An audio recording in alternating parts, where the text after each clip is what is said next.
Hey guys, Gameboy3800 here once again. I have 7 minutes of battery, but that's all I need because this is the overview of the NZXT Phantom 630 case. This is the white version with the side 200mm fan. I opted not to go with the full windowed version because the graphics card I plan on having in here will definitely need it. So without further ado, on the front, there's a magnetic door that opens just past 90 degrees, SD card slot, very concealed reset button up here, and then these front drive caddies pop out somehow.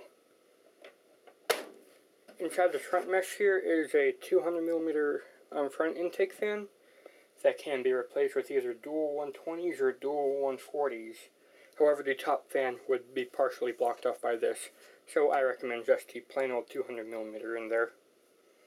On the bottom, you see a dust filter for the bottom intakes.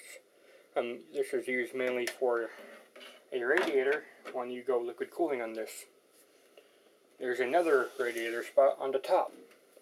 On top, there is an included 200mm fan and a spot for one more.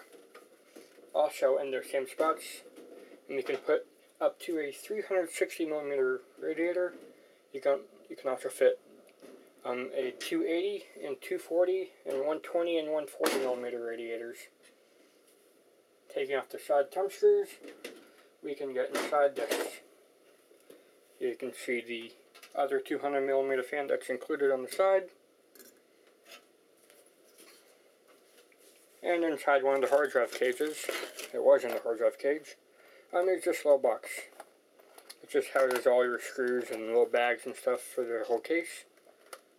Pre-installed motherboard standoffs, nice big CPU backplate opening, so that you can install custom coolers, and it comes with this little manual in case you actually need it. On the top, I didn't go over that yet, there's a power button. Here's a reset switch, my bad. You have a LED on-off switch here, and then a 3-speed fan controller. Some would say that the power button is flimsy, but it gives a very nice and satisfying click. Audio, USB 2 and USB 3 ports. Nothing special there. There's no eSATA port or anything, but on the front there is this SD card slot, and considering how much I use SD cards with this camera here, it'll be really good. The front 4 drives are used entirely by a toolless system.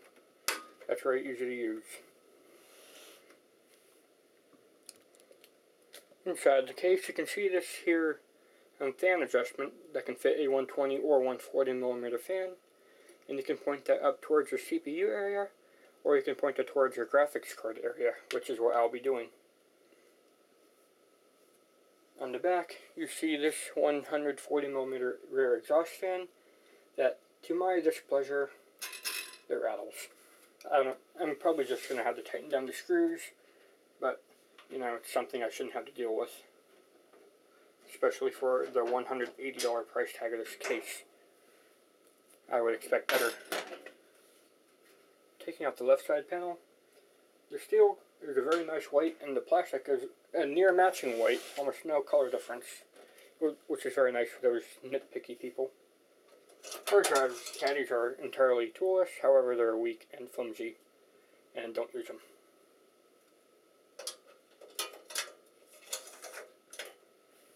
In the back there's 2 spots here for SSDs.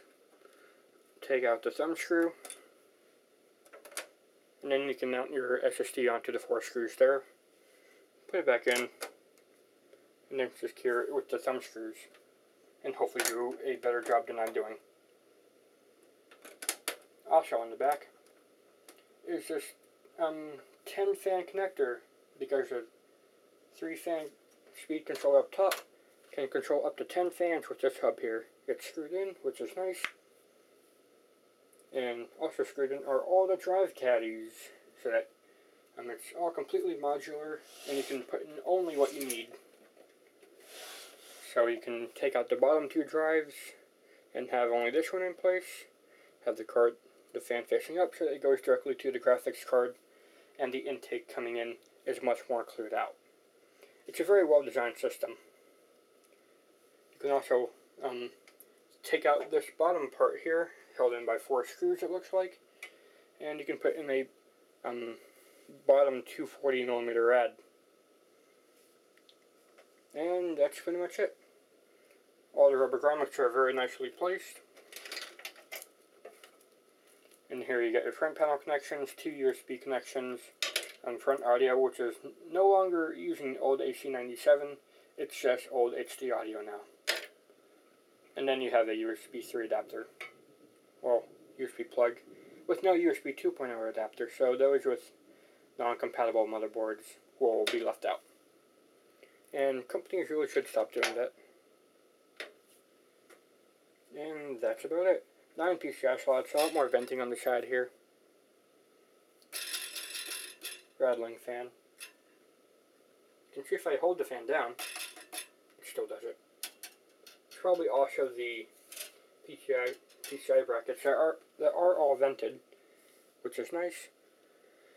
And just to show you how much space is in this case, here is a few graphics cards to test them out.